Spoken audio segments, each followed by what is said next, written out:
Today, this was yesterday. I said that was yesterday. This is today, and this is the final round of the Dunlop Touring Car Championship.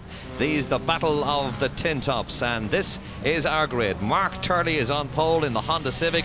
Alongside him is Kieran Greenan in the Peugeot 309, David Kerrigan in the Astra on the second row of the grid, and our champion for this year, Ed O'Connor in the all-conquering Clio Williams, has won 6 rounds out of the 9 rounds so far. He's already won the championship. He's on the second row today. Michael Cullen, the former champion, has won many championships here at Mondello Park and around the country. George Crozier alongside him, both in Opel Astras. John Keeney then in the Peugeot 306, Gordon Kellett in an Astra, Joe Murray in an Opel Astra, then Jonathan Taylor in a Vauxhall Astra, making up the 5th row of the grid. Then the last 2 cars, Michael Lennon Sr. on the Honda Civic and Alan Dawson in the Opel Astra. Brian Shute is with me once again. Brian, looking forward to this race. Yes, this will be good. Mark Turley is fired up for this one. He wants to win this one. He hasn't done as well in the middle of the season as he did at the start. On the outside of the front row, that's their pole position man, Mark Turley. On the outside of the front row is young Kieran Greenan in this left-hand drive 309 Peugeot. 5 seconds to go. The board as the revs arrive. Should have a good start for Greenan. A little bit of wheel spin. I think Turley has the legs of him. A little bit too much wheel spin. Keeney there making a good move from there, but Turley has it. And Greenan getting a nudge there from David Kerrigan, getting it slightly out of shape, and that's beginning. Ed O'Connor in the little yellow Williams Clio being nudged in a big way. Kerrigan spinning him all the way out. He gets tapped twice, 3 times. This has slowed it all. Gordon Kellett was involved there. So is Jonathan Taylor, but this has moved the field back a little bit. But these two out front, it is Turley, a superb start from Greenan, and that's Kerrigan in 3rd place. Yes, Kerrigan, I think, was the instrumental in a lot of that. He was bumping and boring at the start of that race against Greenan, and then when he found that Greenan actually cut across in front of him, he got involved in that battle that ended up with Ed O'Connor unfortunately spinning out of this race. And as I said at the start of the race, he's our champion for this year, but will not be involved in this race because you can see it is stationary at the first hairpin. It's in a dangerous position there. They've got to get it moved, because if they don't get it moved, they'll have to red flag this race. Turley again from Green, and we're watching at the start finish here. Kerrigan under a lot of pressure there from Michael Cullen. And the pace car is coming out. The pace car is out. This will slow them down as they do in American racing. The pace car is just pulled out of the pits, and they will all hold station and they will all bunch up, and this will give the very busy Motor Racing Marshals Club of Ireland the job that they have to do to move the stricken car of Ed O'Connor. Let's have a look. Kerrigan there just catches the back of Green and he gets out of shape, but watch on the outside. Ed O'Connor thinks, right, this is my chance. I'm going around the outside, but a little nudge there from George Crozier unfortunately sends Kerrigan sideways, catches the back of O'Connor. Crozier catches the front, then Gordon Kellett catches the back from Jonathan Taylor is into the back of Kellett, and all hell broke loose in that first corner. Yes, that's a real pity there for our 1997 champion Ed O'Connor. He wanted to impress here this afternoon. He's had a brilliant year so far in that little Clio Williams, which has won races ranging from the 1st and 2nd round at Kirkeston and also at Mondello Park up to the last round here at Mondello Park. But as Brian was saying, the Sierra Cosworth will take these cars around. This car has been pushed out. Fair play to the marshals, got it out of the way pretty quickly, and I reckon they'll be under racing once again pretty shortly. Yes, push it back in there to a safe position, so the clerk of the course will tell now by radio to the pace car, which will have its lights flashing.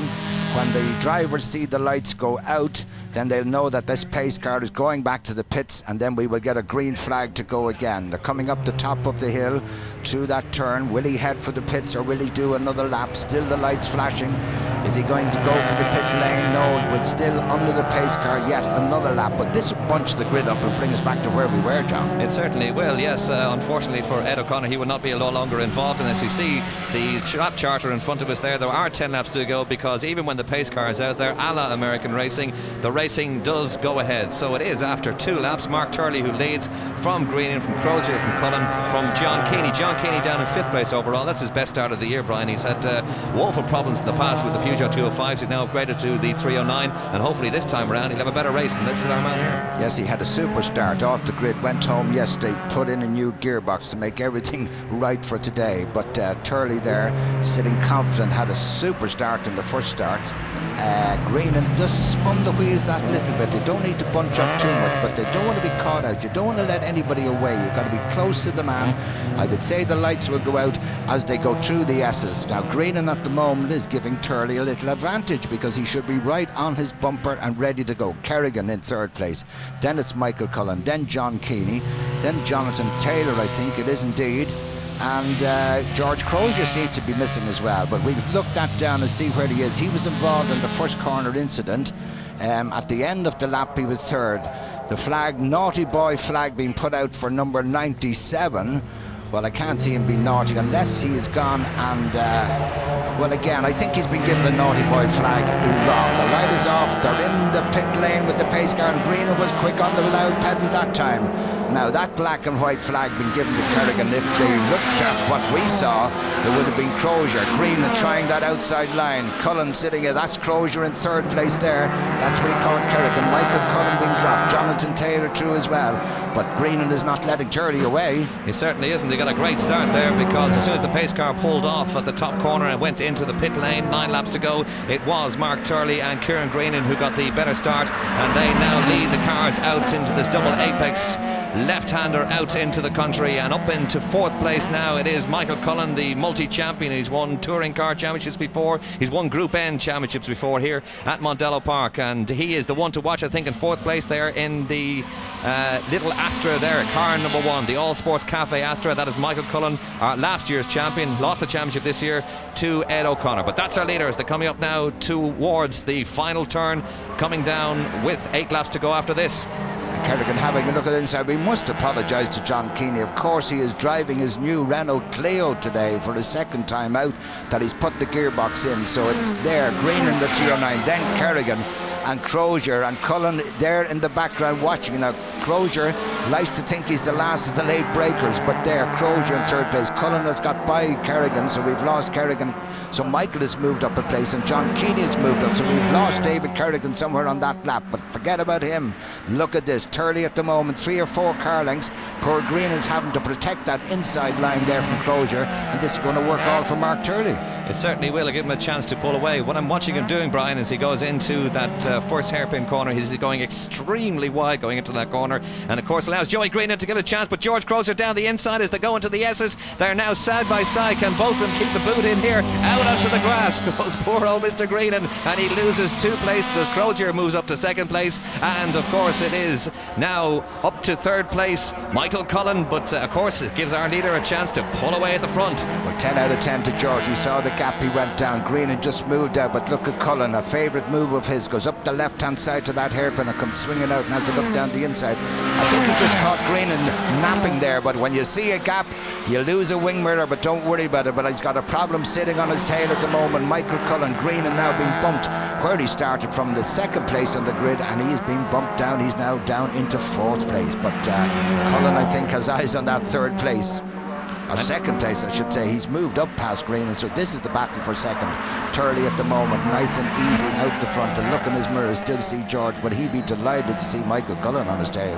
Certainly will. Michael Cullen in second place in the championship, well ensconced in second place in the Irish Championship, behind Ed O'Connor, who had an unfortunate accident on the first corner. And you can see also as well one of the wing mirrors of George Crozier hanging off to the right hand side of his car there. He's obviously had that coming together with Greenan on the last lap in the S's, and his wing mirrors, you can see, hanging down to one side.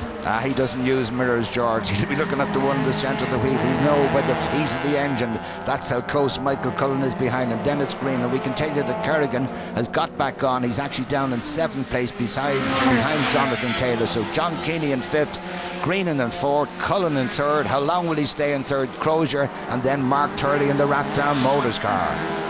Yes, Mark Turley leading now after 6 laps of 12. His best time is a lap time of 1:05.13 seconds compared to George Crozier, 1:05.06 seconds, and the gap between the front two is 1.33 seconds, with Cullen all over the back of Crozier as they head out the country and down that left-hander. They'll crest the rise here now as they're coming down towards the S's. There's Turley, and this is the battle for second place between George Crozier in second place, and there behind him is Michael Cullen. And a lot of smoke there. Turley shouldn't be under any pressure unless he's getting a brake problem. Everything seems to lock there, especially actually getting a bit wild up front.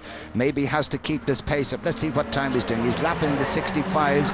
All three are lapping in the 65s. There's nothing between them time-wise. That's Dave Kerrigan we just saw coming up the hill there. He's recovering, but Green at the moment being dropped. While Cullen going to have a look at that outside line. George Crozier from the north of Ireland, a very experienced driver indeed, used to drive in the GT class, had a very, very quick Metro that used to lap here well in the 58s in the GTs, back here for his second year in production, or Dunlop Group N saloons. But the battle is for second. Kerrigan going to there. Taylor can do nothing about him. The Honda beginning to pick up pace again. Crozier pulling it through, down out in the country, down into second gear. You can see how wide Michael Cullen goes to try and get that slingshot that coming down to the S's. Now this is where Michael will start to work it out for actually the top hairpin. He'll get on the bumper of Crozier as close as he can and see if he can out fumble them as they go up the hill. But no sir, says George, keeps that inside tight and it's pulling away actually from Mike Cullen at the moment.